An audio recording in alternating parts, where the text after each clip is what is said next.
Donc bienvenue dans la deuxième partie de ce tuto sur la sculpture avec Blender.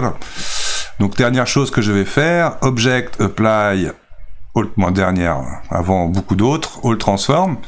Donc voilà, mon objet est complètement proche du départ pour la sculpture. Je vais quand même lui rajouter avec l'expérience un petit Subdivision Surface, tout simplement pour avoir un maillage beaucoup plus déjà lisse, et lui demander être en Shade Smooth. Donc je le sélectionne, clic droit, Shade Smooth. Et nous avons déjà cette magnifique apparence. Donc là on peut vraiment imaginer que ces choses-là vont bien évidemment être gommées assez vite avec le passage au remesh. Ce que nous allons faire tout de suite, donc on va expérimenter différents remesh. Alors je vous fais la démonstration, là par exemple si je supprime mon remesh, donc si je vais dans Tab, vous voyez on a encore cette topologie là, donc là je suis en Edit Mode. Pour le remesh, je vais passer par le menu Data, donc je ferme le vertex et le Shape Key pour aller dans la partie remesh. Tout bêtement, on va choisir, donc là par exemple, petite technique que je vous donne, donc à mon avis ça va être sur les doigts que je vais trouver le maillage le plus petit.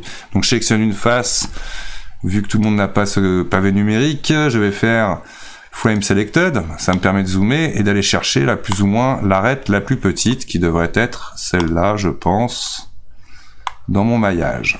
Je vais regarder la dimension qu'elle fait, tout bêtement en allant dans l'Overlay, et je coche Edge Length. Donc là, il faut que je zoome 0,0014. C'est parfait.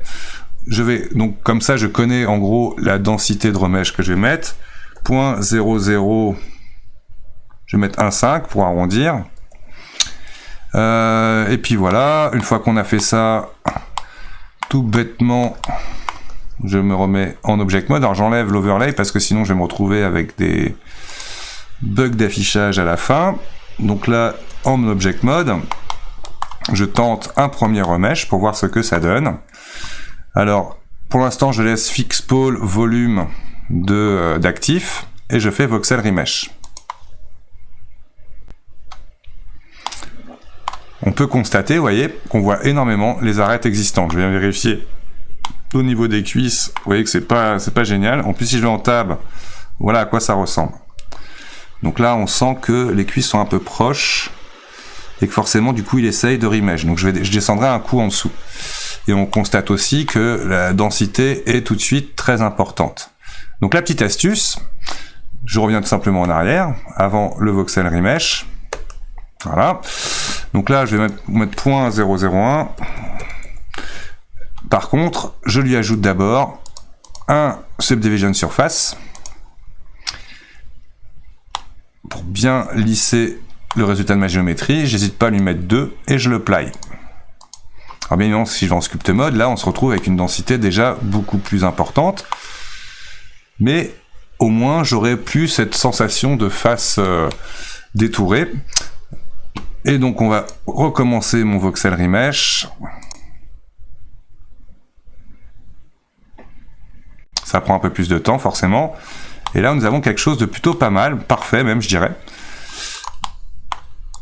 Normalement, voilà le résultat de notre maillage, avec une densité énorme. Donc là, par exemple, je vais afficher dans les overlays les statistiques qui vont me dire je suis à 1 400 000 faces, ce qui est déjà énorme.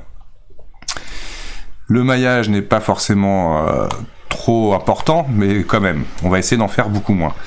Donc je vais passer par le Quadrimesh, Quadriflow Remesh. Donc là, il n'y a pas de symétrie, donc je décoche symétrie. Je vous mets le panneau en plein milieu. Donc, j'ai craché parce que j'en avais marre d'attendre. J'avais mis un peu trop de faces. Dans mon 400 000 faces, j'avais mis, donc je ne vous conseille pas. Donc là, je reprends la vidéo juste après le voxel remesh. Et dans le Quadriflow Remesh, je vous conseille d'essayer, en tout cas, même moins de 100 000 pourrait suffire. Donc c'est déjà fait chez moi. Ça a mis plus de 10 minutes à se calculer quand même. Mais c'est fait. Donc une fois que vous avez fait ça, quand vous allez en Sculpt Mode, vous allez vous apercevoir, là, il y a pas mal de petits bugs qui sont générés. Mais tout de suite, on va aller nettoyer le maillage. Donc je vais en Edit Mode et la rigueur, dans une vidéo, suivante. Donc là, on a fait le remesh et après, on va commencer à faire un peu de lissage de notre modèle pour continuer. Je vous dis à tout de suite pour la suite.